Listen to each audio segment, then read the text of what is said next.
सरकार ने नए श्रम कानूनों के तहत नियमों का मसौदा जारी किया है। इन लोगों से जो है इस पर प्रतिक्रिया मांगी गई है।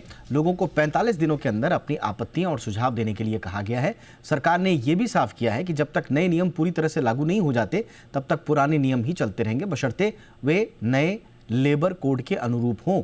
औद्योगिक संबंध नियमों के लिए लोगों के 30 दिन के भीतर आपत्ति और सुझाव देने को कहा गया है। तो कुल मिला के जो चारों लेबर कोड्स के तहत जो ड्राफ्ट रूल्स हैं, सरकार ने उन्हें प्री पब्लिश किया है और इसकी तह तक जाएंगे, डिटेल्स में जाएंगे मेहमानों के साथ। लेकिन पहले ये रिपोर्ट देखिए। नया साल नौकरी पेशा लोगों के लिए कुछ खास होने वाला है। श्रम एवं रोजगार मंत्रालय ने नौकरीशुदा लोगों के हितों को देखते हुए एक ड्राफ्ट जारी किया। दरअसल सरकार स्टेक होल्डर्स से फीडबैक मांग रही है ताकि वो लेबर लॉ से जुड़े कानूनों की विसंगतियों को दूर कर सके और इसे जमीनी हकीकत में बदल सके। आपको बता दें कि करीब 5 साल के इंतजार के बाद केंद्र सरकार ने लेबर कोड्स के चारों नियमों को लागू करने की तैयारी कर ली है। ये कोड 29 पुराने श्रम कानूनों को समेटकर एक नया ढांचा तैयार करेंगे, जो श्रमिकों को न्यूनतम वेतन की कानूनी गारंटी, संगठित और असंगठित सेक्टर के कामगारों को सामाजिक सुरक्षा के दायरे में लाते हैं। तो चलिए समझते हैं कि सरकार जिन 4 लेबर कोड्स को लागू करने जा रही है उनमें क्या क्या है। इनमें वेतन संहिता 2019, औद्योगिक संबंध संहिता 2020, सामाजिक सुरक्षा संहिता 2020, व्यवसायिक सुरक्षा, स्वास्थ्य और कार्य परिस्थितियां संहिता 2020 शामिल है। श्रम एवं लेबर मंत्रालय का कहना है कि नियमों के बिना कानून जमीन पर लागू नहीं हो सकते। यही वजह है कि अब ड्राफ्ट रूल्स जारी कर राज्यों और इंडस्ट्री से सुझाव मांगे गए हैं। केंद्र सरकार की योजना है कि चारों लेबर कोड 1 अप्रैल 2026 से पूरे देश में एक साथ लागू किए जाए।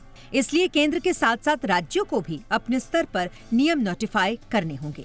औद्योगिक संबंध संहिता 2020 के लिए 30 दिनों का समय दिया गया है, जबकि बाकी 3 कोड्स पर फीडबैक के लिए 45 दिन की डेडलाइन तय की गई है। तो चलिए ये भी जानने की कोशिश करते हैं कि न्यू लेबर कोड्स में आखिरकार है क्या। नए लेबर कोड्स लागू होने के बाद कर्मचारियों को अपॉइंटमेंट लेटर देना अनिवार्य होगा। 40 साल या उससे ज्यादा उम्र के कर्मचारियों के लिए free health checkup, equal pay for equal work और महिलाओं को अलग अलग शिफ्ट में काम करने पर फोकस और सोशल सिक्योरिटी के दायरे को बढ़ाने की योजना इसमें शामिल है। तो नया साल 2026 बदलाव के साथ साथ लोगों के हक वाला भी साबित होने वाला है। ब्यूरो रिपोर्ट, जी मीडिया। बहुत ही खास मेहमान हमारे साथ जुड़ चुके हैं। गिरीश चंद आर्य जी हमारे साथ जुड़ चुके हैं, नेशनल सेक्रेटरी भारतीय मजदूर संघ। आर्य सर, गुड इवनिंग, बहुत बहुत स्वागत है सर। और सबसे पहले तो आपको नववर्ष की बहुत बहुत हार्दिक शुभकामनाएं सर। अब आपसे समझते हैं सर, ये जो चारों लेबर कोड्स के तहत जो ड्राफ्ट रूल सरकार ने प्री पब्लिश किए हैं, कोई ऐसी बात है सर इसमें जिसमें पहले कंफ्यूजन रहा हो और अब क्लियर हुआ हो, या अब और कंफ्यूजन बढ़ गया हो?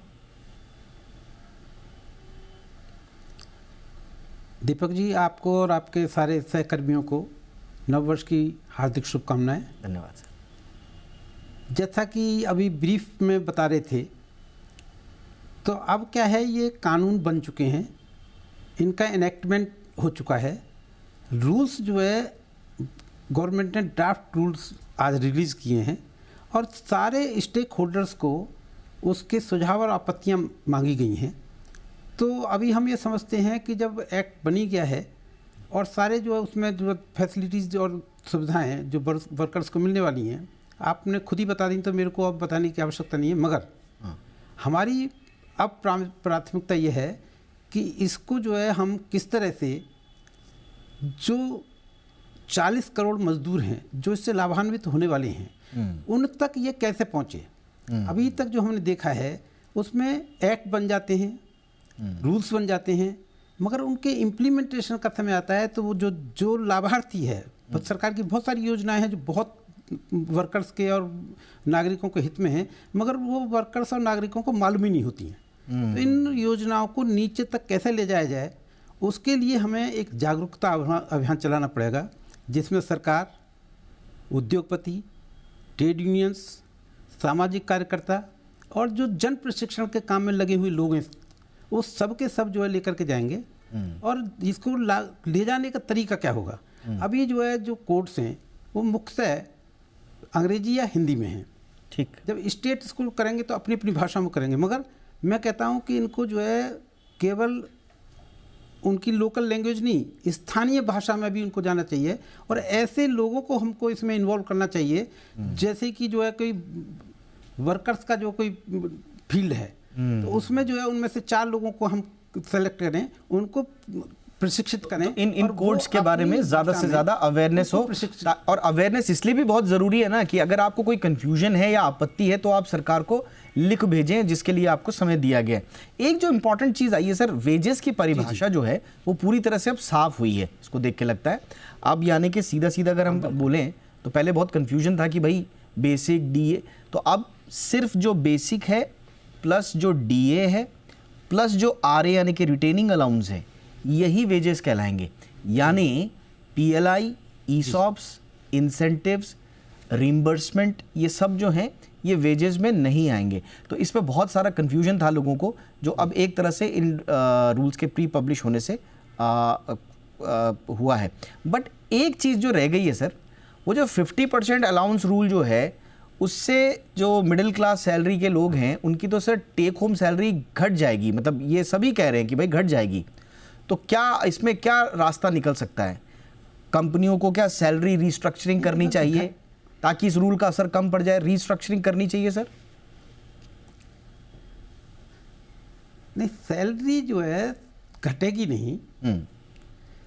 अगर जो है मान लीजिए उनकी सैलरी का जो है टेक होम सैलरी घट जाएगी, केवल 15,000 रुपये, हाँ टेक होम सैलरी घट जाएगी, मगर उसको जो है सोशल सिक्योरिटी के रूप में वो जो घटेगी उसका डबल मिलेगा। जैसे मैं बताता हूँ कि 15,000 कोई बेसिक दे रहा है अभी, और अब उसकी बेसिक जो है क्योंकि जो 50% ऑफ टोटल सीटीसी है, तो वो जो है मान लीजिए हो जाता है 30,000, तो 30,000 पर 12% पीएफ कटेगा और 12% एम्प्लॉयर उसमें कंट्रीब्यूट करेगा, तो टेक होम तो कम होगी, मगर जो है उसका जो है सोशल सिक्योरिटी के रूप में जो पैसा जमा होगा वो तो डबल हो जाएगा। तो अच्छा, मैं समझता हूँ कि पीएफ कंट्रीब्यूशन भी बढ़ गया आपका, है ना? तो CTC versus in hand salary वाला, लेकिन लॉन्ग टर्म में आप कह रहे हैं कि इसका पॉजिटिव प्रभाव होगा। लेकिन एक चीज, ये तो सर आम आदमी की तरफ से हो गया, निश्चित, लेकिन जो स्टार्टअप्स हैं, जो एमएसएमईज हैं, उन पर सर अचानक से ग्रेचुइटी लायबिलिटी भी बढ़ रही है इसमें, तो उन पे कोई फिनेंशियल प्रेशर तो नहीं आएगा सर? स्टार्टअप और एमएसएमईज बोलेंगे साहब हम तो ऑलरेडी संकट में हैं, आपने हम पे और प्रेशर डाल दिया। नहीं, देखिए हमारी जो है, अभी मैं फिक्की में गया था जी, फिक्की में एक प्रोग्राम था इसी पर, लेबर कोड्स पर ही। हमारा जो है लघु उद्योग भारती है, तो लघु उद्योग भारती में जो एम्प्लॉयर्स हैं उनसे हमारी बहुत डिटेल में इसमें चर्चा हुई है। उन्होंने कहा हम अपना प्रोडक्शन बढ़ाएंगे, स्वच्छता लाएंगे काम में, वर्कर्स भी उसमें कंट्रीब्यूट करेंगे, तो प्रोडक्शन बढ़ेगा, तो हमको भी वर्कर को देने में कोई आपत्ति नहीं है। एक स्वच्छता आएगी कार्य में और व्यवसाय बढ़ेगा तो उनको देने में आपत्ति नहीं है, हम भी सबके टच में रहते हैं। अच्छा सर, ये जो 18,000 वेज थ्रेशोल्ड है, क्या आप अपेक्षा कर रहे हैं कि इसको रिवाइज किया जाएगा फ्यूचर में? देखिए इसमें क्या है, अभी हम जिस विषय को लेकर के बैठे हैं कि रूल्स का ड्राफ्ट भेजा है गवर्नमेंट ने। भारतीय मजदूर संघ में जब ये रूल्स बन रहे थे और सुझाव मांगे गए थे, तब भी जो है हमने एक सुझाव दिए थे। हमारे पास एक टेक्निकल एक्सपर्ट्स की टीम है, वो टेक्निकल एक्सपर्ट्स जो है अब इन रूल्स पर भी जो है विचार करेंगे, उस पर पूरा अध्ययन करेंगे, और जहाँ जहाँ जो जो चीज़ों की ज़रूरत है उन सब चीज़ों को जो है हम सरकार को उपलब्ध कराएंगे। तो अभी जो है हम कोई आशंका में नहीं जाना चाहते, पहले इनको अध्ययन कर लें और अध्ययन के आधार पर हम जो है सरकार को सुझाव देंगे। ऑलराइट सर, इस पर काफ़ी चीज़ें ऐसी, और आपने बिल्कुल सही कहा कि इस वक्त जो सबसे बड़ा उद्देश्य ये है कि इनमें चर्चाओं परिचयों के आयोजन के साथ साथ इन रूल्स की ये जो प्री पब्लिकेशंस हैं, इनकी जो डिटेल्स हैं वो आम लोगों तक, आम कर्मचारियों तक पहुंचाए जाएं, ताकि पहले वो समझें, उसके बाद अगर उनको कोई आपत्ति होती है वो सरकार को बताएं। अब जैसे यही 18,000 वेज थ्रेशोल्ड वाली बात है, जो कर्मचारी सुपरवाइजरी रोल्स में हैं और वेज अगर 18,000 से ज़्यादा है तो उन्हें वर्कर नहीं माना जाएगा। मतलब इसमें बहुत छोटी छोटी लेयर्स हैं। तो इसको क्या आगे बढ़ाया जाएगा? सुपरवाइज़र कैपेसिटी पे इसका क्या फ़र्क पड़ेगा? तो बहुत सारी चीज़ें ऐसी हैं, जब आप सब लोग इन ड्राफ्ट रूल्स को पढ़ेंगे, समझेंगे, अपनी आपत्तियां और सुझाव सरकार को देंगे, तो फिर एक बहुत बेहतर हमारे पास जो अंतिम स्वरूप इसका आएगा, हम उसकी उम्मीद करते हैं। तो आपको हमारी शुभकामनाएं हैं आर्य सर, आपका पूरा संगठन और आपसे जुड़े हुए लोग इन कोड्स को आम जनता तक पहुंचाएं। और आप कुछ कहना चाह रहे हैं सर? मैं दीपक जी, हाँ, लास्ट में मैं यही कहना चाहता हूँ कि इसमें सरकार का जेस्चर ठीक है, नियत ठीक है, सभी स्टेक होल्डर्स को इसमें इन्वॉल्व किया गया है। इवन जो है ये पब्लिक में है, किसी इंडिविजुअल को भी इसमें सजेशन दे रहा है, उसका भी सजेशन वेलकम है।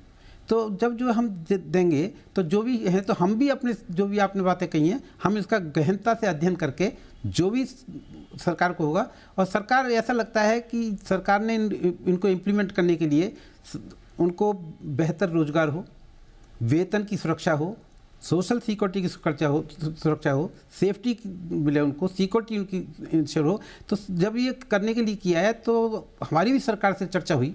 21 नवंबर को जिस दिन ये इम्प्लीमेंट हुए उसी दिन चर्चा हुई, और मंत्री जी ने बिल्कुल स्पष्ट कहा, लेबर मिनिस्टर जी ने स्पष्ट कहा कि हम ये जो है उनके स्वाभिमान और सुरक्षा के लिए लागू कर रहे हैं। यदि इम्प्लीमेंट करने के बाद किसी भी तरह की आप लोगों को ये फील होता है कि ये मजदूर के समर्थन में नहीं है, ये मजदूर का नुकसान कर सकता है, तो हम बिल्कुल ओपन हैं। और हमको यदि जो है कोई एक्ट में भी अमेंडमेंट करने के लिए पार्लियामेंट तक जाना पड़ेगा तो हमको कोई आपत्ति नहीं है इसमें। हालांकि जो है पहले इसको आने देते हैं। हालांकि इसमें एक अच्छी चीज़ ये है कि बहुत सारे जो कन्फ्यूजन्स है ना, और अगर थोड़े बहुत बदलाव करने पड़े तो इस कोड के अंदर ही सरकार को ये पावर्स हैं कि वो नोटिफिकेशन के थ्रू इसको बदलाव ला सकते हैं। ये अच्छी बात है, मतलब बार बार आपको पूरी प्रोसेस फॉलो करने की आवश्यकता नहीं है। लेकिन ये क्यों ज़रूरी है? देखिए 40 प्लस पुराने लेबर लॉज थे, बड़ा केओस था एक तरह से, 44 से ज़्यादा लेबर लॉज थे। अब उनकी वजह से वेजेस अलग हैं, वर्कर अलग हैं, कंप्लायंस अलग हैं, सबके अलग अलग डेफिनेशन, सब कंफ्यूजन में रहते थे। एम्प्लॉयर्स भी कंफ्यूजन में रहते थे, एम्प्लॉयज़ भी कंफ्यूजन में रहते थे, और जब ये मामले कोर्ट में जाते थे तो कोर्ट भी कंफ्यूज हो जाते थे।